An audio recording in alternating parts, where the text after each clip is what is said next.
আলহামদুলিল্লাহ ভালোই, কারণ উনি অনেকদিন ধরেই বাংলাদেশকে রিপ্রেজেন্ট করছে।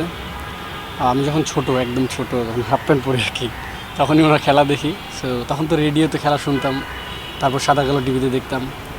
তারপর যখন হাই স্কুল উঠলাম আমি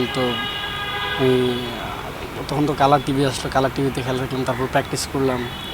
তো একটা সময় ভাবতাম যে ওনার সাথে কবে খেলবো, তারপর এই স্বপ্নটা পূরণ হলো। যখন খেলতেছিলাম তখন মুশফিক ভাই উনি যখন কিপিং করে তখন আমাকে একদিন বলে ম্যাচের চলাকালীন যে আমি বোলিংয়ে গেলে ওনার কনফিডেন্সটা বাড়ে, এই জন্য কিছু একটা হবে। সো ওই একটা কথা আমাকে আজও অনুপ্রেরণা দেয়। সো ওনার কাছে আমি এই কথাটার জন্য ওনাকে আমি অনেক অনেক থ্যাঙ্কস। এবং ওনার বিদায় তো আমার খুব ইচ্ছা ছিল যে ম্যাচ চলাকালীন অবস্থা আমি যদি ওনার সাথে শেষ ম্যাচটা খেলতে পারতাম, আমার হয়তো ভালো লাগতো। আনফর্চুনেটলি খেলতে পারিনি। সো ওনার জন্য শুভকামনা রইল।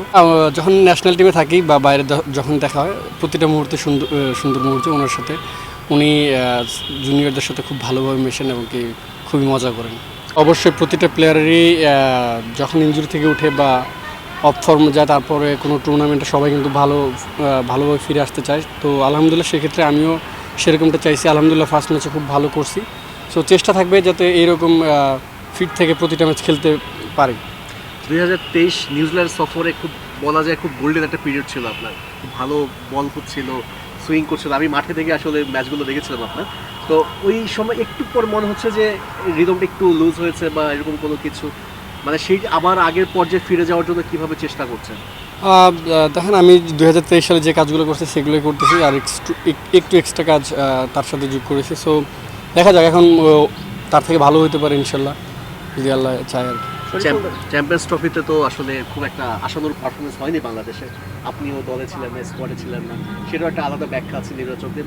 যাই হোক, মানে মিস করেছেন কিনা এবং যদি আপনি খেলতেন তাহলে কি মনে হচ্ছে যে দলের জন্য আরেকটু বেটার কিছু হতো কিনা?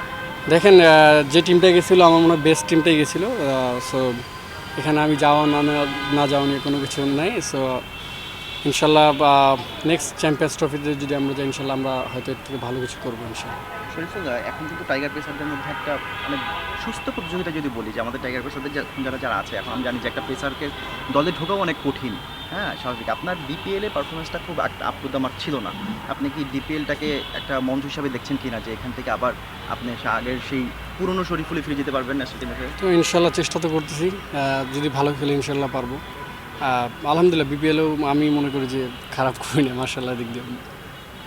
লাস্ট একটা প্রশ্ন আমার দিক থেকে, সেটা হচ্ছে যে এখন দেখছি যে আধুনিক ক্রিকেটের সাথে মানিয়ে নিতে কিংবা ব্যস্ত সূচির সাথে মানিয়ে নিতে একটা বা দুইটা ফরম্যাটকে প্রাধান্য দিচ্ছে, বিশেষ করে পেসাররা তাদেরকে অনেক বেশি ওয়ার্কলোড নিতে হয়।